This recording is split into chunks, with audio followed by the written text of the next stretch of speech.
LSU at defensive tackle.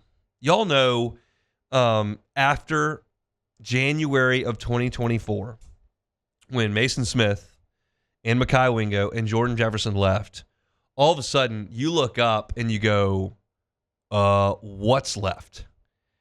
And you had basically Jacobian Guillory, who had been a career backup in 4 years, Jalen Lee, who had been a career backup at Florida and LSU in 3 years, and like not much else. So you're able late in the process to flip Dominic McKinley, who signs with you, and you get Ahmad Bro, who really signed as more a defensive end. And you try to go to the portal and you strike out.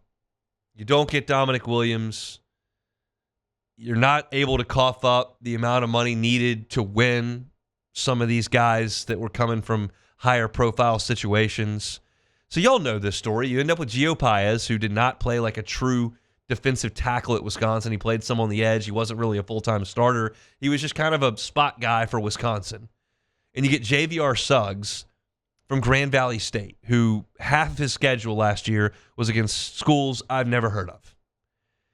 And so you're looking at this, and you can't help but think, this is a train wreck. Like, I certainly did. I don't know how anyone could have thought otherwise. If you want to really throw your purple and gold glasses on, you could go, oh, well, Guillory's big and strong, and Lee's played for 2 SEC teams, and they signed a 5-star in McKinley, and look, they got a guy from Washington, and they bring in Sean Washington, who was a 4-star recruit, and he'll come in, and he'll definitely, like, they got enough guys. I was sitting there going, none of these guys have ever played at this level and produced. None. That was how I felt about it. And then I went out to fall camp, and I watched Jacobian Guillory, and I thought, okay, he's having a pretty good go of it. Like, he looks big and strong.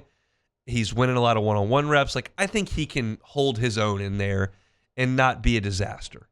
And I feel like Gio Paez is a Power 4 conference defensive lineman. They just need somebody else to come up and help. Like, I don't think it's going to be great. Maybe Paris Shan can kick down and give you some snaps. Like, but maybe it's okay. And you trust Bo Davis to go ahead and develop that group more so than they had been, with an absolute turnstile at defensive line coach. Since Ed Ogeron left, you have cycled through defensive line coaches, some LSU's fault, some not, at a rate that was simply not sustainable and certainly counterproductive to the young players at that position. Like, you just were never getting coached by the same guy for more than 10 months. And so you bring in Bo Davis. Well, here's some stability. And let's, be honest. After Jacobian Guillory went down, it was reasonable to think, they don't have anything. But they did. They were okay. They held their own. There were read option issues against A&M. Yes. They didn't stop the run against Bama. Yes. It wasn't perfect. They didn't dominate, but they were okay. But now I think you're starting to see them progress toward that unit really being a positive one on the team. I look at Ahmad Bro and Dominic McKinley and say, that was a pretty impressive go for a pair of freshmen. Bro played in every game. He started 2. He had just put on 30 pounds and really produced for you. McKinley had 2 sacks in the Oklahoma game and kind of spent the first half of the season ramping up from an injury. And now Jacobian Guillory is coming back for a 6th year. You realize that JVR Suggs gave you a little bit of a burst in the pass rush part of that, and that's a pretty reasonable 4-man base for your defensive tackle group. You'll have Guillory at 1 starter, probably McKinley and Bro at the other, depending on how that shakes out, and Suggs can play on third downs. And you've got Sean Washington, you've got Demarion Johnson, and I understand that those guys are there. They haven't necessarily proven as much, but they're there for some depth. And then you got signatures yesterday from Zion Williams, who's 340 pounds and huge, Brandon Brown, who Bo Davis has recruited for 3 years over 2 different stops and is a little bit leaner, but is a really quick interior defensive lineman. You got Walter Mathis, who had offers from Clemson and Auburn and Miami and some others. And then you bring in Dylan Battle, who's another 300-pounder from the Dallas area that's got some heavy hands. And I'm confident not all 4 of those guys are going to help LSU's football program for 4 years. But the point being, if you've got Guillory, McKinley, Bro, Suggs, and one of Demarion Johnson and Sean Washington and Zion Williams and Brandon Brown and Walter Mathis and Dylan Battle, one of those guys, that's 6 guys. One of those guys is a good SEC player. You've now got 5 guys in that tackle rotation that you really feel like you can trust. Now, I want to get from I can trust them to their stars.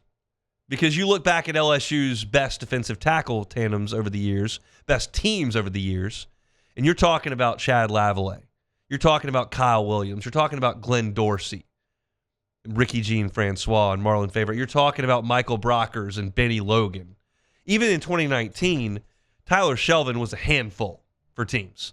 His NFL career wasn't what Williams and Dorsey and Brockers and Logan was, but he was really tough in college. And that's the next step if McKinley or Bro can be that. I think Guillory is going to be rock solid, and we'll see what this freshman class brings in. But Bo Davis's track record suggests that he will develop these guys. He did it for a long time at Alabama. He was doing it at Texas, where he put 2 guys early in the draft on a team that went to the college football playoff that had 4 teams in it. And now he coached a group of kind of ragtag guys last year to a pretty solid effort. So I'm not suggesting this is a strength for LSU's team next year. I'm suggesting it could be. And that's a far cry from where we sat this time last year after those 3 guys went to the NFL and you looked and said, well, what's left? And in this college football world that's like roster management whack-a-mole where, all right, offensive line pops up, get that fixed. All right, defensive line just popped up, get that fixed. 2 wide receivers just hit the portal, get that fixed. Like, it's never ending.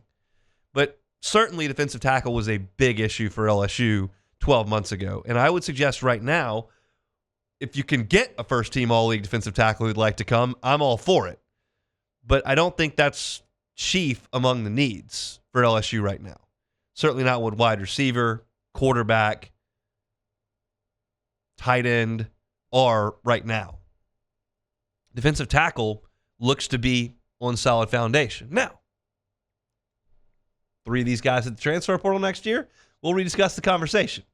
But I only have the data that's in front of me that I can work off of.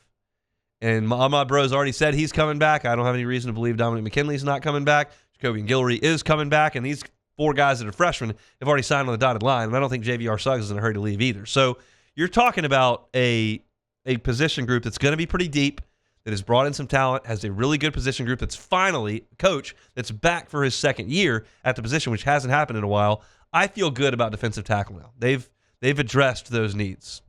And that's a very, very big positive because you cannot win. I don't care if it's conference realignment. I don't care if it's NIL. I don't care if it's transfer portal. I don't care if it's 4-team playoff, 12-team playoff, whatever. You can't win at a championship level if you don't play great defensive line and you don't put guys that are all Americans and go into the 1st and 2nd round of the draft.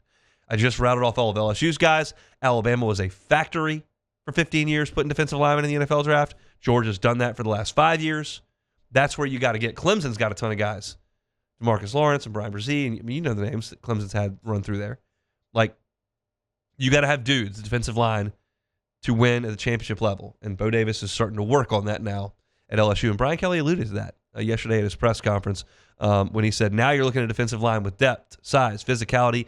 If that's what it's looked like in the SEC, we're putting the men together to put together the defensive line in terms of what it should look like. So big day for Bo Davis and a group that now looks to be pretty rock solid on the defensive tackle side for the Fighting Tigers. Hey, thanks for watching Hunt on LSU. Before you get out of here, do us a couple of favors.